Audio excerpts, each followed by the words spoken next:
Appelle ça un message. Na Kombo Emmanuel. Hein? Dieu parmi les hommes. Hein? C'est lui qui va commencer à délivrer le monde dans les péchés. Hein? Parce que y a Messie aïe, sauveur aïe de konanga elinzenza. Tobanga nzambete. Bozo boya boy point tam susu mama oya na France wana yepa zo Messie. Olinga bota na famille ani, na bi bota na Macron. Na bota ma famille ya Pierre, na kondimate, mais volonté nzamba bi yoko bota ma famille ngefa parce que Dieu lui-même me connaît. Na nzela famille ngefa, tanga mosala nzamba zali akobikisa libota na ye. On se comprend yango? To qu'est-ce na libi na nzenza? Il est sauveur. Qu'est-ce qu'il a fait au Congo? Il est sauveur. Ailleurs badon nini au sein de Sabato bazo mona passe. Sauveur à Congo. Évangile ni memeli bato ya sika. C'est la tromperie du cœur. Nzenza bima na kombo na ngai na yebi eta bima na boy penda ko boy abima bima. Non na ngai ngabilo ko raté. Akuta na ngai te to soyi na yete, akuta ko na télévision abima ngai te. Alors na yebi ete pe sauveur na ye a sauver église na ye na bana na ye na milimo na bango mengai ekei otobenga nango na kara ivera on peleda ngana peleda. Voilà, merci beaucoup, nous sommes arrivés. Hein? Na acte 4 verset 12. Aucun entre vous qu'il peut dire je suis le sauveur, je suis venu pour vous sauver. Personne. Bible boy, ça c'est notre constitution de Konanga. Bible. Nalingi nanga mot de passe. Kona banda kona bigé. Très heureux, chers internautes, de vous avoir encore trop.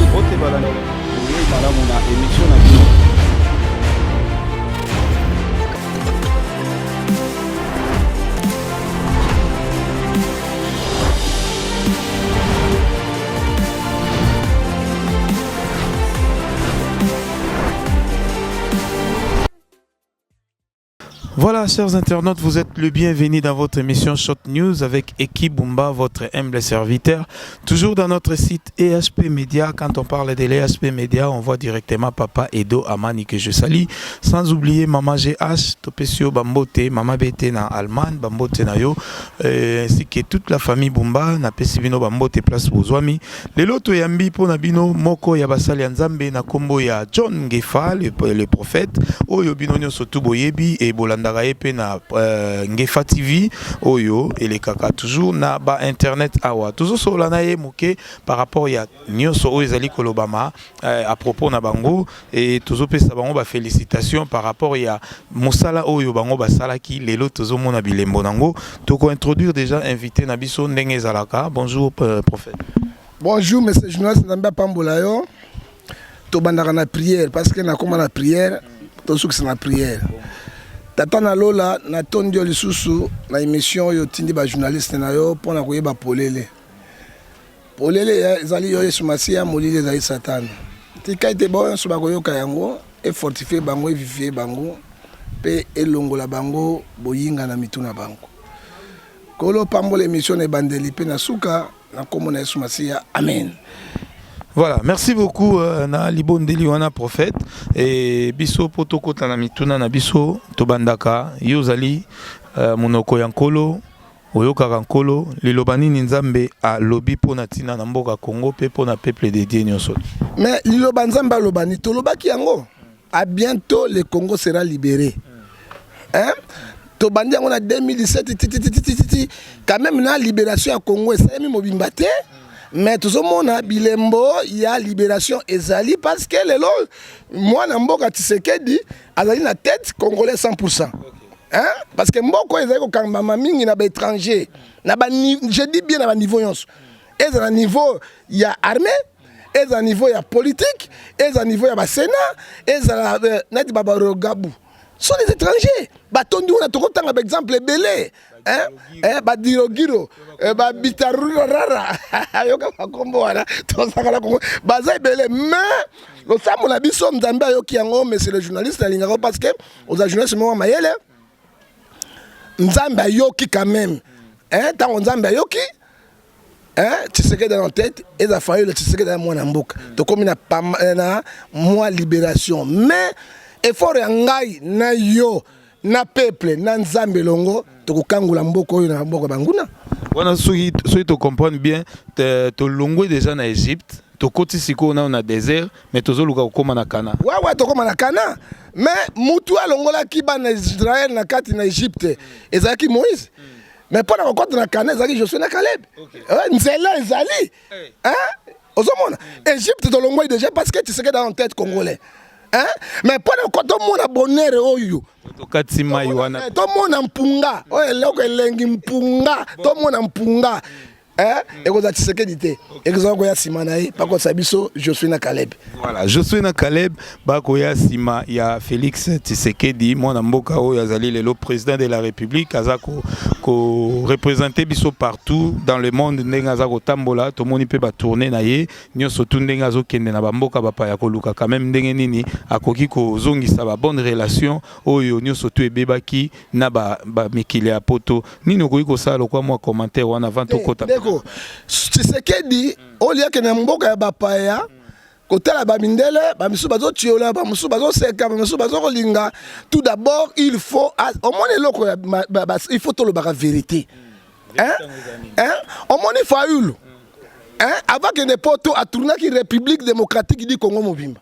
Pour l'accès de ngai faulu yoyo. Ata bo vota ki ngai menazuite. Mais ngai faulu yoyo peuple ndima qui est partout à Kindeki. Donc cela veut dire fallait tambola pena au Congo. Fallait tambola po abimande kona ngai okangai tikanga na loba. Il fallait kokene mutu wa Rwanda, Burundi, les Rwandais qui nous ont pillés, qui nous ont massacrés. Ils ont violé nos femmes, nos enfants. Ils ont mangé même la chair des Congolais. Kokende kuna kolukanini. Kolukanini. Ça Congo c'est un continent. On compare le Congo au Nigeria, on compare le Congo au Maroc. Trois pays à miner dans la superficie. Et ça, Nigeria, Maroc, na Congo démocratique. Et c'est ce que nous avons Rwanda, Kagame, moi qui suis une tori, avant de commander un grand Congo. On ne doit pas accepter. C'est ce que je dis au président Tshisekedi. Pendant que nous avons Rwanda, Burundi, Kenya, tout cela, ça ne sert pas. Tant que yo n'est pas Kagame. Tant que yo comment investir, il y a chef de l'État à Kagame a quitté. Kagame a quitté. Tant que investir que chef de l'État, tant que Macky Sall va investir 21 chefs d'État. Oyo ba kiai na Sénégal. Faire ayembi tala simazonga moto. C'est ma tomo na simate. Mais ya o kaka Kenya tapa moto yaki ye moko pamba. Même Congolais Brazzaville bazo tinda ministre de la culture. C'est la sabotage. Mais pourquoi aller chercher pas la bangonine? Tout d'abord, et là, quand on a la fâché, à la tournée au la fayoul. À Banine Équateur, à Komina Kisangani, à Kena de Kivu, à Kei partout, ngayoyo. Et si les abandis va tourner naïe. Tourner à Zolukanini, bonne voisinage, c'est. À Zolukambongo, c'est. Kabila, Zouambongo, Nyonso, à Congo, il n'y a pas les réserves dans la Banque centrale. Il n'y en a pas. Il a tout pris l'argent, tout avec les dignitaires, les généraux voleurs, avec les ministres voleurs, les Kimbuta, les Sangani, les Boto Nyos, et qu'est-ce que c'est? Alors que nous avons senga, que tout na aide, mais nous avons bon mais pourquoi pas état de droit, tu vas interpeller les autres constitutionnels. Pour interpeller Joseph Kabila, na 19 ans, mbongo ya kesi ya l'État tiki wapi. Baba na Kabila, il doit remettre l'argent. Parce que l'autre chose qu'elle est là-bas, bah grève partout. Bansela Kobamba, Bassa Banzania Kobamba, Basso Bamba Kani Banzania Kobamba. Mais si qu'on continue à interpréter nos Kabila, Kimbuta, Basu Kimbuta va tirer dans jardin, Batonio soit autant Kimbuta dans jardin. Oh papa, tayo moko vraiment. Ba otsa ikuna. Ba ko tia Kimbuta tika biso choléra Ebola, alors on Kimbuta tika biso. Nzela te lo côté. Kimbuta tika biso ni. Alors mbongo comme un millionnaire ya nini tala motuma benga na Anvers alors bi Kimbuta azali actionnaire à Barcelone mutukwa Messi actionnaire à Messi coûte combien Yami Bale alors bi Kimbuta azana société moko munene awa na Anvers oye sala ka ba chemise le plus cher chemise de bana $300-400 500 on ba sali yango wate l'état balataka on ba sali yango grand millionnaire balataka mais pourquoi Kimbuta sali yango wate Kimbuta la société à combien?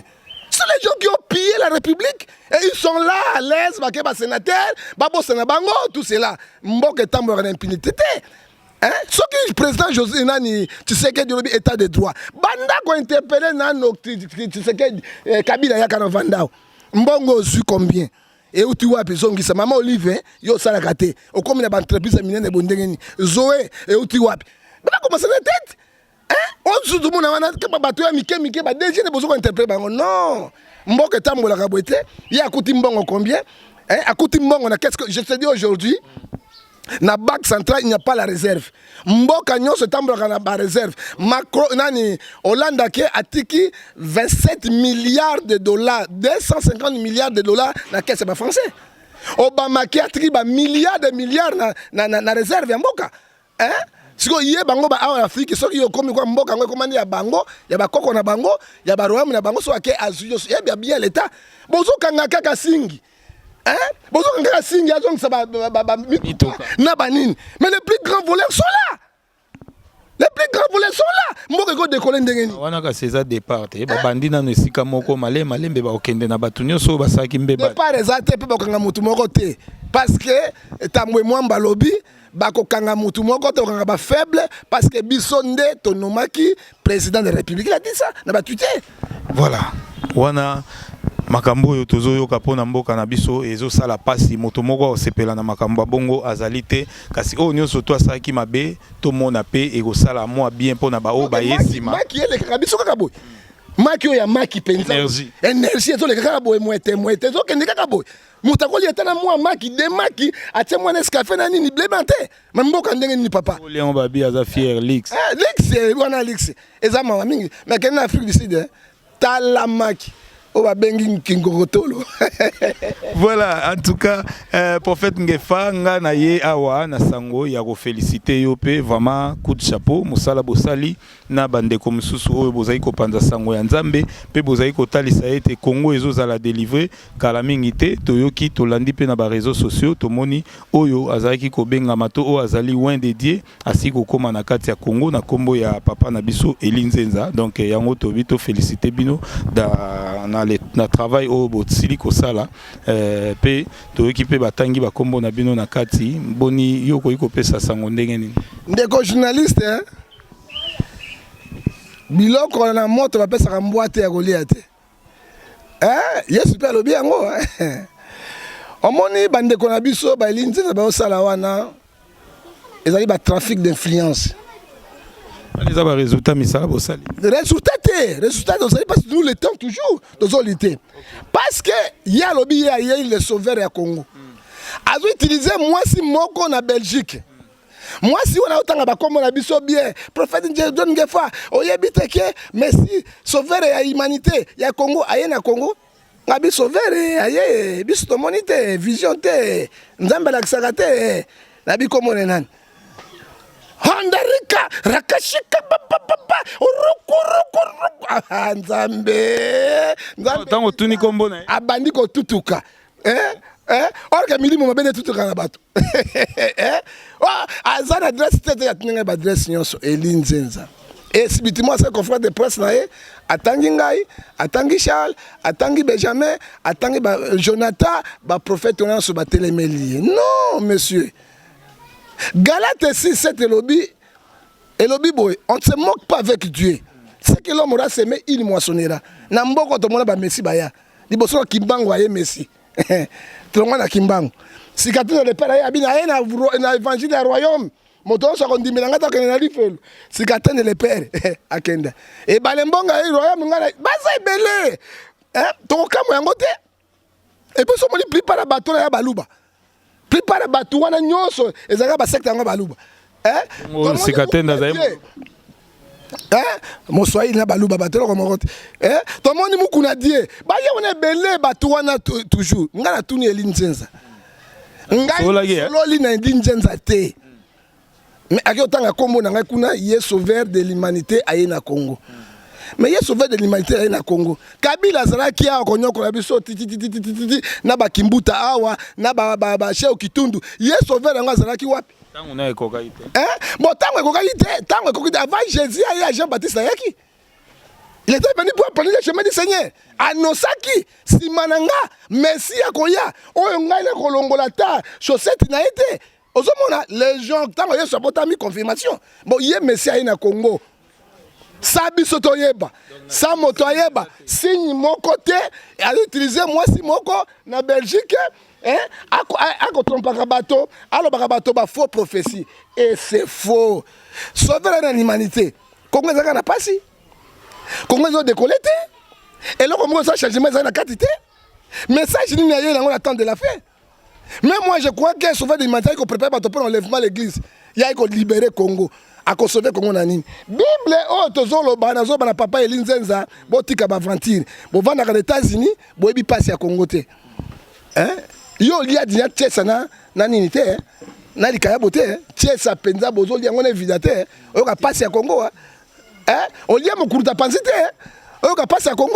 Yo zo lia ba frite aux États-Unis, bazo futaka bina mbo parce que les États-Unis sont pas on vous paye. OK. 7 000 10 000 $. Même na mboko Grande-Bretagne. Les passants ne travaillent pas, parce que vous avez 7 000, 8 000 euros. D'autres, il faut ça ring. Mais à Wana Congo, Kala Yango, Oyagina Congo, au sauver les Congolais Nanine. Message, nous n'avons attendre de la fin. Il n'y a pas de message. Quand on a libéré Congo, on a libéré Congo. Kabila Tombuka qui a un abattu, on a Bissoba John qui fait Otobunda qui est Bitumbo catholique. Maintenant, il n'est pas un sauveur. Sauveur a été, sauveur a Jésus-Christ. Parce que Jean 12, 17, je suis venu pour sauver le monde. Mon toit qu'on sauve mon toit, il y a un Nzambe Yesu. À part Yesu, mon toit qu'on sauve mon toit, azate. Au moins papa, ngai na ko bon de la yo, so ko bikite eza problème na ngai te. Eza problème ya Nzambe. So ko bikite miracle na Nzambe parce que il est omnipotent, omniscient, omniprésent. Ozomona babenge roi de l'univers. Ayebi moto ko leka mutu ye moko. Nano botamite ayeba ke siko zalaki netinga. Nzambe atuninga na botamite olingo botama na famille nini nga bi famille ya Trump, Donald Trump. Nako ni Donald Trump. Olingo botama na famille nini na bi botanga na Macron. Na botama famille ya Pierre. Nako ndima te mais volonté ya Nzambe bi yoko botama famille ngefa parce que Dieu lui-même me connaît. Nanzela famille ngefa tanga mosala Nzambe azali akobikisa libota na ye. On se comprend yango to qu'est-ce na libi na Nzenza. Il est sauveur. Qu'est-ce qu'il a fait au Congo? Il est sauveur. Ailleurs, badon nini au sein de sa bateau, on a passé. Sauveur à Congo. Évangile n'est même pas bateau sika. C'est la tromperie du cœur. Hein? Dans Acte 4, verset 12.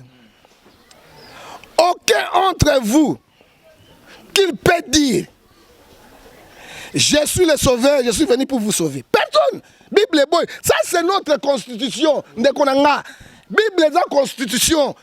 Hein? Parce que les Kabila sont à tirer le troisième mandat à cause de la constitution. Bandeko bata babia rappeler biso susu nini verset ngweza nini. Verset on a lobby on a rappelé bino Acte 4 verset 12. Aucun d'entre vous il vous dit que je suis venu pour vous sauver, le seul Jésus. Ça c'est notre constitution. Ce Kabila c'est le troisième mandat parce que la constitution est boy. Mais Osée 4-6, mon peuple périt par manque de connaissance. Mercenaires, terroristes spirituels. Ils sont venus pour terroriser les enfants de Dieu. Comment beaucoup de gens ont dit beaucoup de gens c'est inacceptable. Et deux, il y a un sauveur de l'humanité au Congo.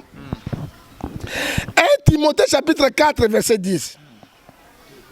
La Bible nous dit, le Dieu vivant qui est le sauveur du monde, pas personne. Alors bien, parce que dans la Constitution, hein? Le Dieu vivant, roi de l'univers, chef des armées, omnipotent, omniscient, omniprésent, alpha, oméga, au commencement et la fin. Dessin animé, Dracula. Là-bas, qui c'est Dracula? Dracula, il n'y a pas de président. Shuna Rambo, le plus grand, le plus grand Shuna Rambo. Il a bougé. Dieu vivant est le seul sauveur du monde, pas même personne. Mais ce qui Bible, Constitution, nous avons un journaliste, c'est Mayele. Nous avons Mayele le caillou. Moi, Mayele, c'est moi, moitié. Le gars m'a pris ça, moi, moitié. Moi, moitié. Maintenant, nous avons un sauvé. Mais toquez la Bible, monsieur. Biloko bokabate Matthieu 24. Il faut tout temps la constitution parce que la constitution était abisso. Matthieu 24 est le Bible. Matthieu 24, verset 24. Quand il se révèle parmi vous les faux Christ, les faux prophètes, ils feront des prodiges et des miracles. Même point de séduire possible les élus de Dieu. 25 est le Bible. Voici, je vous annoncé davantage. Et 23 Bible. Si quelqu'un vous dit, Christ est là, le Sauveur est là, ne le croyez pas et n'allez pas là-bas. Est-ce la Bible? Matthieu Sili. L'histoire de Sili, Matthieu Sili. Ne le croyez pas. Bible sur le bayango. Bon, ce qui Bible le Bible, ngala koyokani na koyoka mutu, pona koyokani. Et pona kosukisa yango. Ezali basai na Nzambe balingaka bamakiona. Kosala ba mona bango nde baza minene na Congo. Hein? On a des grands ici. Na des papa Baruti. Azali grand na mboka oyo. Na des papa Kelani Pata. Baba ko l'église réveil. Bazali. Hein? Mais eux qui bango te ba ngana sauver, ngana yaki boete, hein? Aye na mission nini. Balingaka gloire à monde. Que dit la Bible? Jean 12, 43. Ils aiment la gloire du monde que la gloire de Dieu. Ce qui a sauvé, ils pas aux États-Unis, aller Sakabato, l'église, et pas dans la milimo ya Pelengendu, milimo ya Poloso, ya Ngotobobo, et Koki Kokotanga, et Kota Charles, et Kotanga, et Tamukete. Parce que na telle. Et Kota Charles, et Kota Ye, Nabi Charles, moi, je suis un grand défenseur du christianisme. À part Coutinho Ferland. Hein? Oh, ça qui débat dans les musulmans. Hein? Une année.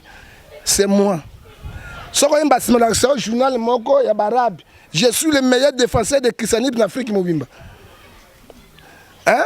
Baye batini ba imam kuna bazwanga moi sina bana. Là na ko Coran défendre Mahomet islamique. Na ko pesa yo zali yao. Ya Coran. Na kenda kite.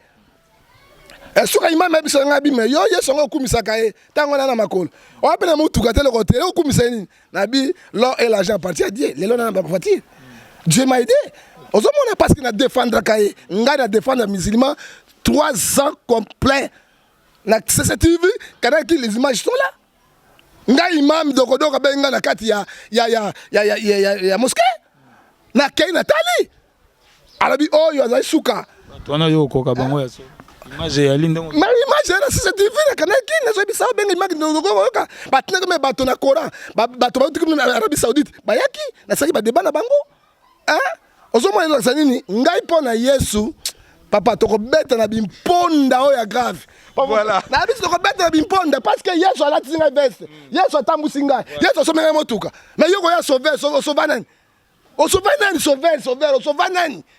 bah quel discours yango mona ko nina tombu kaka na biloko ndengo wana botika biso na passe na biso tozo bunda muke oyebi Somme 34 verset 20 les malheurs atteignent toujours les justes Dieu les délivre toujours Dieu va délivrer le Congo bokotala Kabila to buke mino oyo ekei oyi moto saka na mino te saka moto na mino taka na oseka tala ka caméra ndeko ta oseka oza mino wala mino te papa zo mona te ta so moto na mino ta seka ni otomona yango na ngana na mino parce que Yesu nde abukaka mino ya bato tango Yesu abuka mino ya bato totombola ye totikotombola bato ezali ba faux ser wana oyo aza na Belgique atika baventure azosala yango na Eli Nzenza to dénigrer te soki aza homme de Dieu akoloba vérité mais aloba sauveur ya Congo mobikisi ya ye tozozila enlèvement d'église mobikisi mosu ya Yesu. Ah non. Voilà, merci beaucoup Papa Charlotte. Au PSA et moi tangwa qui ça souffle mouké. Pardon Papa John Gefa. Nazika kala la mort de Jésus. Vous savez pourquoi tu benga yo Papa Charles pour bozo qui est aligné moko boza pe bato moko ba prophète. Voilà. Ezala ngai, ezala Charles. Et mon petit frère, jeune frère, nani pas Jonathan, c'est qui Roger Baka. Hein? Même avec Jonathan, nous sommes le même esprit. N'a mon réaction n'a pas Charles, n'a mon réaction à Jonathan, parce que nous sommes le même esprit. Comment on va combattre Jonathan? Comment on va combattre Charles? Comment on va combattre Nani Baka? Et ça est impossible parce que nous avons le même esprit, hein? Même esprit, même combat. Hein? Hein? Et puis, Ngai Charles, Baka, Jonathan, ensemble, tout ça, c'est voilà, merci beaucoup. Place Tozaïko Luka Yango parce que Tozala. Voilà. Tozalaki na papa Jonathan asengaki eloko oyo, tozalaki na papa Charles asengaki eloko oyo rencontre na bango basali ya Nzambe bazwa tango babondela nkolo alobela bango po bazala na divergence te et tomoni ke molimo ya Nzambe nde ezolobela bango po lelo papa John Ngefa pe auti ko préciser lisusu même eloko wana je suis sûr que bokokokisa yango po eza déjà ba volonté na bino atope apoto basengi yango bato mokimi basengi bo sangana ba aigle oyo ka matosi ya molimo na 3500 versets bibliques oyo ezobimaka kobima. Mais en tout cas ngana féliciter vraiment papa John Ngefa touti koyoka ba détail nyonso tout et appuyer sur la Bible toyoki biso nyonso tout moto ya mokili akoki koya ko sauver moninga te toyoki vraiment ba détail wana nyonso tout oyo ba uti ko saela biso voilà tomeka quand même ko kotala ngo na bokebi nyonso tout ma nyonso tout tozoyoka po babi na biso na tango asuka tokomona pe tokoyoka mais analyse nde mutu ekosunga biso papa John Ngefa soki lelo tango boyoki ba message wana est-ce que ezakaka analyse lokola ba serviteur de Dieu bozo sala pona koboya yango parce que boyebi ba appui biblique to bozwaki pe tango ya kobondela Nzambe pe yebisa bino na part ya ndeko na biso azoloba na ba media lokola Messi to lokola Wende Dieu même qu'est-ce que Wende Dieu hein pasteur nyonso Wende Dieu sango za Wende Dieu c'est lui qui est consacré par Dieu, c'est Wende Dieu. Celui qui annonce la bonne nouvelle, la propre, c'est Wende Dieu. Wende Dieu Zolaksani. Hein? Ndaya Soumassia, sauveur de l'humanité? Non! Hein? Comment papa n'habite na personne qui n'est bandeli? Avant Yesu Massia, aya Jean-Baptiste Abimaki. Annosaki Messia Koya. Ils ont déjà la prophétie bongo. Ils ont la prophétie bongo. Avant mort ya Moïse. Pona motoko sabato na Kana. Hein? Professeur Monsaki était Josué na Caleb nde bakokota. Et puis quand on na Kana, bakota batombo mibale. Josué na pourquoi Israël n'est incrédité na motema na bango.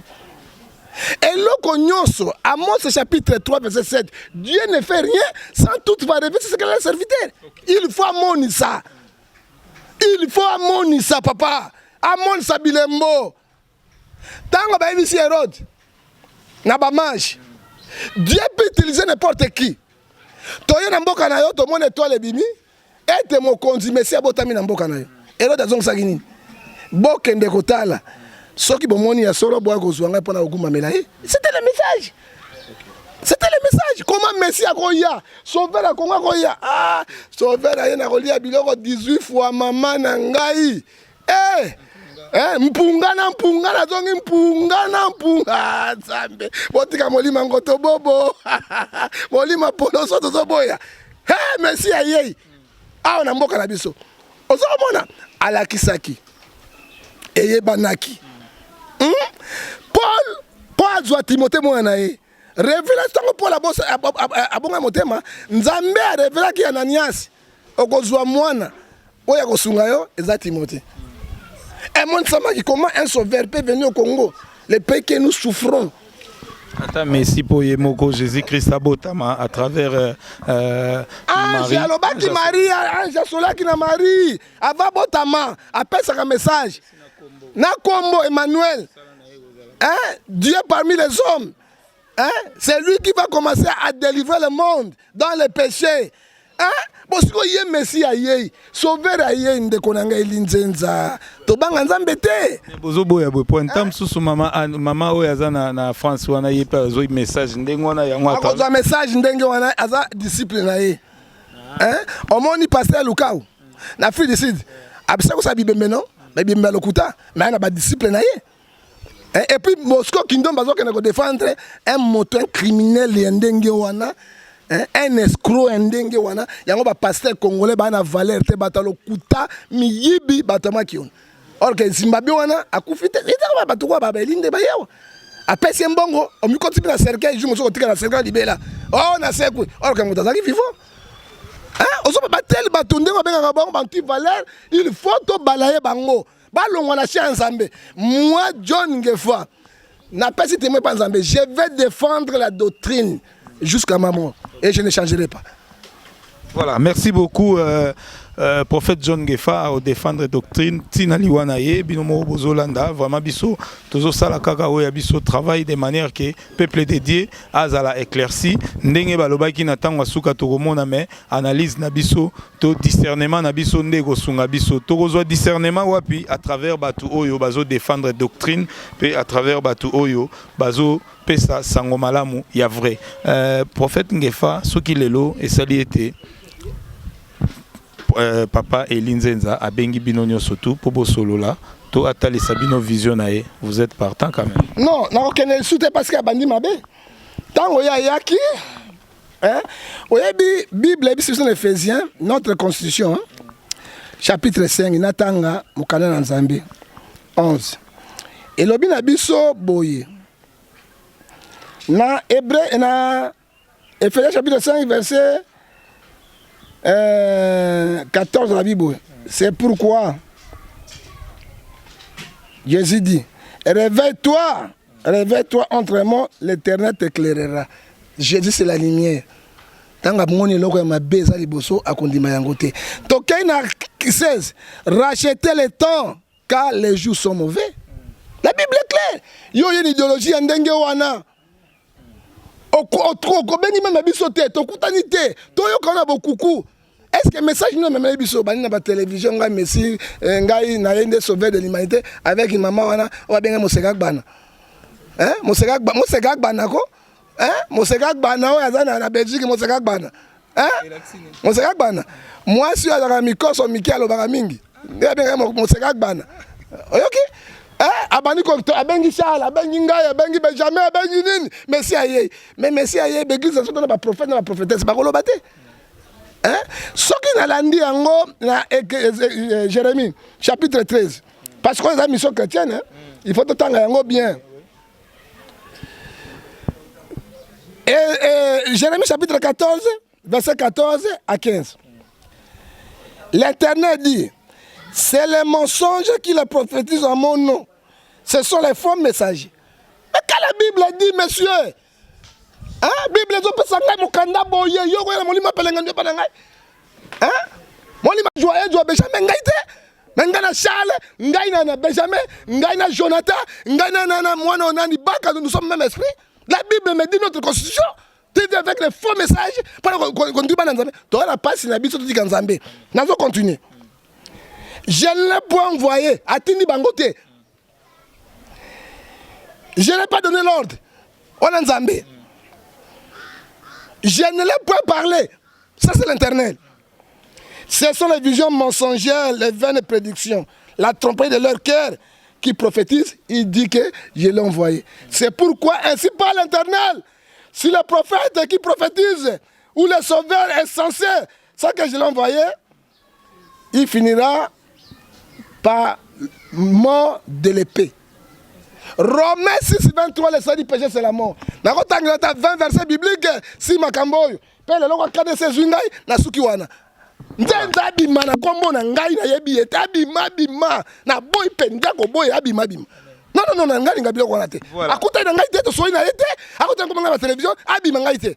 Alors na yebi ete, pe sauveur na ye, a sauver église na ye, na bana na ye. Na milimo na bango mengai ekei otobenga yango na kara ivera on peleda ngana peleda. Voilà, merci beaucoup. Nous sommes arrivés à la fin de notre émission. Ils allaient quitter éclaircir moké pour tant ou sango yanzambe za ko pesa masoki mususu peye il faut to luka basala yanzambe oyo babanda déjà ko banir nzela yango pona ko luka ko yeba éclaircissement. Je crois bolandi na boke binyoso binonyoso tout ba bolanda rabiso to ebi ete bino ba bolanda rabiso boza ba oyo yanzambe hein po bino bolanda rande maloba nzambe bele pe balanda na bango sans tabou mais biso to vanda na biso koto yo tika to so la masolo nzambe pona ko préparer lobby na biso pe restauration na biso na bokonzi alo na enlèvement ya église voilà tozo kende yo na ko chota diacre penza o da nanga te diacre ko nanga te na o stima mwa nzembo moko muke na pe misiete yezo azali finale kabo na misiete o tala ngai nini tika ngala emba yezo azali finale ogogo ga yesu teo elinzenza na makambo na yo okokoka Yesu te Yesu nde finale yende finale nasuki wana. Voilà, merci beaucoup. Naebite soy moi bambote gozala ba o ba yebi yo. Mbote te na boy mbote na boy pena mbote kabo aloba libanga nyongo ezalaka te wana jeunesse na ngai te. Ebi ba politicien mso pesa bango bambote obite lelo na pesa. Lelo nasuki na lingi susu yango te nasuki si yango mbote na pesi kana Jésus Christ l'homme de Galilée na mbote ya suka on a pesi na compagnie d'élite na tuna nani ma Brigitte Mwete. Voilà maman Brigitte Mwete na suki na père na pesi mbote te na mère na pesi na goche bele kende na pesi mbote te. Petite no Mwete. Ni epele la suite na suki ma Brigitte Sanga. Sandra Ngefa bijou jet privé bala mongala o kailenya libala. Voilà, topesi bino nyonso mbote ba ebolanda ki émission oyo vraiment ezala ki yabino. Na numéro na ngai soko ngozwa ngai, je suis un grand défenseur du christianisme. Je suis un eschatologue de formation. Je suis aussi un anthropologue. Nzambe pesi nga mukana na nzambe to fungola ba na nzambe. Okozwa ngai si tu as un problème spirituel obenga nga ubena likambo pe ya mosuni babotola lopango babotola mutuka to na problème wana na équipe ya bavocat mobima na zana bango oyo bavocat chrétien luka ngai okobenga ngai na kopesa dossier to kopesa bango kuna parce que tu sais que d'ailleurs nouveau alobi état de droit okozwa nga na 00 243 89 807 26 78. Non, mabe 00203 tala motala nga mfute ngai au nom de Jésus. Au nom de Jésus. 00243 89 610 49 41. Okozanga sur 00243 81 807 26 78 mais privé na ngai. So benga ngingo ngongo 00243 99 42 937. Nzambe na pesa moto mbote na pesa moto tuna moto nani na pesa kabila mbote. Voilà, tokom na suka émission na biso ezalaki ya bino ekibumba oya yambaki Papa John Ngefa oyo azali mosali na nzambe bino moboyiki ba qualité ba o nyonso to utikolo ba pe ba explication nyonso tout ba explication nyonso tout appuyé sur la Bible bolandi bino moko alors toyeba ya kozwa toyeba ya kosala toyeba o ya kotika na o nyonso tout toza koyoka. Voilà, tokomi na suka topesi merci na Junior Mpidi ya simbela biso caméra, topesi merci na équipe Mobimba EHP Media, topesi merci na Mama GH tobosanité na pesi merci pembote lisusu na Loni Amani et Feze Amani bambote na bino place pozwami Mama Giselle bambote na bino et ba nyonso tout balingaka eki tobosanité Papa Raymond na kati ya US topesi yo bambote pe topesi ba nyonso to bazo soutenir émission oyo vraiment bambote na bino bo partager ndenge bozo partager bo benga bo koma ba encouragement ne bozo sala o sala bien biso to continuer toujours kolobela liloba ya Nzambe po esunga biso pona lobi na biso pe pona lelo na biso tokutani très prochainement to lobi nde to loba na suka émission na biso. Glory be to God. Bye.